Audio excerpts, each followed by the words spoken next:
तुम मुझे खून दो, मैं तुम्हें आजादी दूंगा। ये शब्द है हमारे सबसे लोकप्रिय स्वतंत्रता सेनानी सुभाष चंद्र बोस की। दोस्तों, स्कूली किताबों में हमें पढ़ाया जाता रहा है कि गांधी जी ने सत्य और अहिंसा के रास्ते पे चलते हुए सत्याग्रह के माध्यम से हमें आजादी दिलाई थी। लेकिन सोचने वाली बात यह है कि जिन अंग्रेजों ने हम पे 200 वर्षों तक शासन किया, क्या वो इतने अच्छे और दयालु थे कि सिर्फ सत्याग्रह और अहिंसा के कारण हमें आजादी दे देते? मेरा मानना है ऐसा बिल्कुल नहीं था।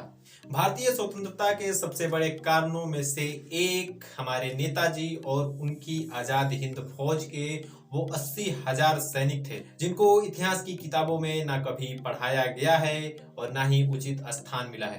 तो दोस्तों, इस वीडियो में हम बात करने वाले हैं कि नेताजी सुभाष चंद्र बोस की भारतीय स्वतंत्रता में क्या योगदान रहा है। वीडियो शुरू करने से पहले अगर आपने अभी तक मेरे चैनल को सब्सक्राइब नहीं किया है तो मेरे चैनल को सब्सक्राइब कर दीजिए और वीडियो को लाइक करना तो बिल्कुल नहीं भूलिएगा, ताकि हमें मोटिवेशन मिले और हम इसी प्रकार की और भी वीडियो आपके लिए लाते रहें। तो चलिए शुरू करते हैं इस वीडियो को।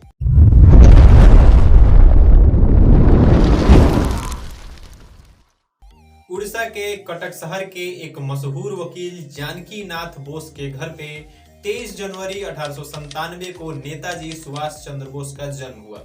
उन्होंने अपनी प्राइमरी शिक्षा कटक के ही प्रोटेस्टेंट स्कूल से प्राप्त की। वो पढ़ने में काफी होनहार थे, जिसके कारण कलकत्ता के मशहूर प्रेसिडेंसी कॉलेज में उनका एडमिशन हो जाता है। वो शुरू से ही काफी नेशनलिस्ट थे। एक बार की बात है कि उनके कॉलेज में एक प्रोफेसर के द्वारा भारत और भारतीयों का अपमान किया जा रहा था।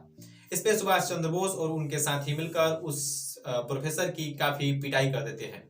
इसके बाद कॉलेज एडमिनिस्ट्रेशन द्वारा उन्हें 1 साल के लिए एग्जाम देने से रोक दिया जाता है, साथ ही उन्हें कॉलेज से भी निकाल दिया जाता है। बाद में वो एक स्कॉटिश कॉलेज से अपना बीए कंप्लीट करते हैं। उनके पिता की इच्छा थी कि वो आईसीएस ऑफिसर बने, जिसके कारण 15 सितंबर 1919 को वो लंदन चले जाते हैं। 1920 में वो आईसीएस एग्जाम में 4th रैंक हासिल करते हैं। इसके बाद भी वो आईसीएस की नौकरी छोड़ने का फैसला करते हैं, क्योंकि आईसीएस ऑफिसर सुभाष चंद्र बोस भारत में चल रहे असहयोग आंदोलन को काफी करीब से ऑब्जर्व कर रहे थे। इसी बीच वो महर्षि दयानंद सरस्वती और अरविंदो घोष के विचारों से काफी प्रभावित हो जाते हैं, जिसके बाद वो भारत आने का फैसला करते हैं। भारत आने के बाद वो गांधी जी से मिलते हैं और गांधी जी के द्वारा कहा जाता है कि वो चित्तरंजन दास की मदद करें और बंगाल चले जाएं। नेताजी अपने राजनीतिक करियर की शुरुआत अखबार के एडिटर के रूप में करते हैं, जिसका नाम होता है फॉरवर्ड। दिसंबर 1921 में उन्हें अरेस्ट कर लिया जाता है, क्योंकि प्रिंस वेल्स के इंडिया विजिट को वे काले झंडे दिखाते हैं। सिर्फ 26 साल के एज में वो ऑल इंडिया कांग्रेस यूथ के अध्यक्ष चुने जाते हैं। सन 1928 में कलकत्ता में कांग्रेस के वार्षिक अधिवेशन का आयोजन किया जाता है, जिसकी अध्यक्षता मोतीलाल नेहरू के द्वारा की जाती है। इस अधिवेशन में नेताजी सुभाष चंद्र बोस के द्वारा खाकी वर्दी में अध्यक्ष मोतीलाल नेहरू को सैन्य सलामी दी जाती है। 26 जनवरी 1931 को नेताजी के द्वारा कलकत्ता में राष्ट्र ध्वज फहराकर एक विशाल मोर्चे का नेतृत्व किया जा रहा था।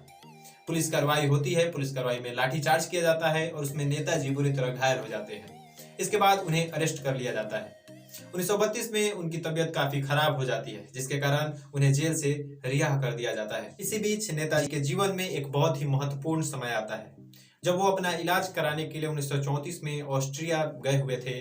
वहां पे उन्हें एमिली शेंकल नामक एक लड़की से मुलाकात होती है। दोनों के बीच प्यार हो जाते हैं। दोनों 1942 में गोस्टिन नामक स्थान पर हिंदू रीति रिवाज से शादी कर लेते हैं। इसके बाद नेताजी को एक पुत्री भी होती है, जिसका नाम अनीता बोस रखा जाता है। 1938 आते आते सुभाष चंद्र बोस कांग्रेस में एक महत्वपूर्ण और काफी लोकप्रिय नेता बन जाते हैं। इसी बीच हरिपुरा अधिवेशन में गांधी जी के द्वारा सुभाष चंद्र बोस को कांग्रेस का अध्यक्ष चुन लिया जाता है, पर गांधी जी उनके कार्य पद्धति से बिल्कुल भी सहमत नहीं होते। सुभाष चंद्र बोस का मानना था कि स्वतंत्रता आंदोलन को काफी तीव्र कर देना चाहिए, जिसके पक्ष में गांधी जी बिल्कुल नहीं थे। गांधी जी चाहते थे कि इंडिया को तब तक एक डोमिनियन स्टेट का स्टेटस मिल जाए, लेकिन सुभाष चंद्र बोस पूर्ण स्वराज के पक्षधर थे। वो चाहते थे कि भारत में पूर्ण स्वराज होनी चाहिए। उनका मानना था कि पूर्ण स्वराज क्रांति के द्वारा ही लाई जा सकती है, जो कि गांधी जी के विचारों से बिल्कुल मेल नहीं खाती थी। सन 1939 में जब कांग्रेस का अध्यक्ष चुनने का समय आता है, तब गांधी जी के द्वारा सुभाष चंद्र बोस के विरोध में पट्टाभी सीतारमैया को चुनाव लड़वाया जाता है। गांधी जी के द्वारा ये कहा जाता है कि पट्टाभी सीतारमैया की हार यानी महात्मा गांधी की हार है। फिर भी चुनाव होते हैं। चुनाव परिणाम में सुभाष चंद्र बोस 203 मतों से विजयी हो जाते हैं। ये चीज गांधी जी के समर्थकों को बिल्कुल पसंद नहीं आती। उस समय के कांग्रेस वर्किंग कमेटी के 14 सदस्यों में से 12 सदस्य इस्तीफा दे देते हैं। सुभाष चंद्र बोस को यह बात समझ में आ जाती है कि उनके अध्यक्ष बने रहने और उन्हें कांग्रेस पार्टी में बने रहना गांधी जी को बिल्कुल पसंद नहीं है। इस बात को समझते हुए सुभाष चंद्र बोस कांग्रेस पार्टी से इस्तीफा दे देते हैं। 3 मई 1939 को सुभाष चंद्र बोस के द्वारा फॉरवर्ड ब्लॉक की स्थापना की जाती है और पूरे भारत में जन जागृति की शुरुआत की जाती है। फॉरवर्ड ब्लॉक पार्टी की सदस्यों की संख्या तेजी से बढ़ने लगती है। इसको देख अंग्रेज काफी घबरा जाते हैं। अंग्रेज पहले से ही सुभाष चंद्र बोस को अपना सबसे बड़ा दुश्मन मानते थे, जिसके कारण सुभाष चंद्र बोस को वो घर में ही नजरबंद कर देते हैं। 16 जनवरी 1941 को सुभाष चंद्र बोस पुलिस को चकमा देते हुए कलकत्ता स्टेशन पहुंचते हैं। कलकत्ता स्टेशन से ट्रेन पकड़कर वो सीधे काबुल चले जाते हैं। काबुल से वो पैदल ही पेशावर के लिए रवाना हो जाते हैं। पेशावर पहुंचने के बाद वो 2 महीनों तक एक भारतीय व्यापारी के घर पे रुके रहते हैं। काबुल से फिर वो रूस की राजधानी मॉस्को होते हुए जर्मनी की राजधानी बर्लिन पहुंचते हैं। बर्लिन पहुंचने के बाद वो वहां पे आजाद हिंद रेडियो की स्थापना करते हैं।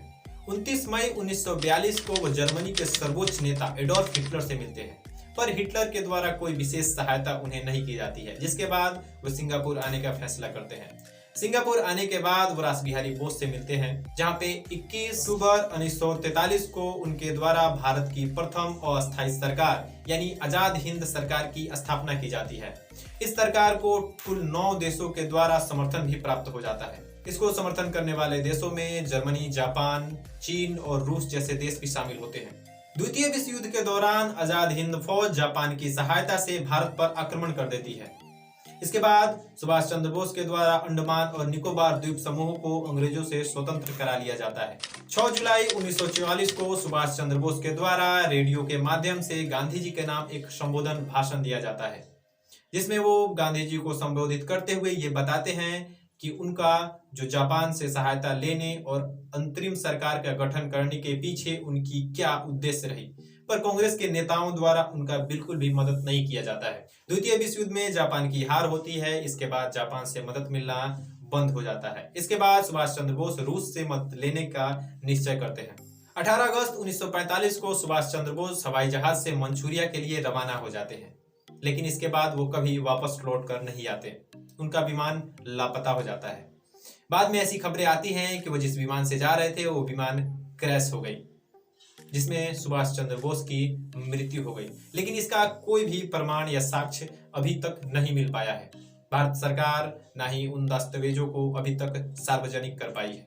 ये तो होती है सुभाष चंद्र बोस की जर्नी, लेकिन सोचने वाली बात यह है कि आखिर अंग्रेज सुभाष चंद्र बोस से इतना डरते क्यों थे। इसके पीछे की जो सबसे बड़ी वजह है वो है उनके द्वारा बनाई गई आजाद हिंद फौज और उसके 80,000 सैनिक, जो भारत में अंग्रेजों को चुन चुन कर खत्म कर रहे थे। अंग्रेजों को ये बात समझ में आ गई थी कि वो अब अधिक दिनों तक भारत पे शासन नहीं कर सकते हैं। अगर वो यहाँ पे रहेंगे तो मरेंगे, जिसके कारण अंग्रेज उनसे काफी डरे हुए थे। तो ये थी आज की कहानी। हमारी ये वीडियो आपको कैसी लगी हमें कमेंट बॉक्स में कमेंट करके बताना बिल्कुल ना भूलें। मिलते हैं फिर किसी नेक्स्ट वीडियो में किसी नेक्स्ट टॉपिक के साथ। तब तक के लिए जय हिंद।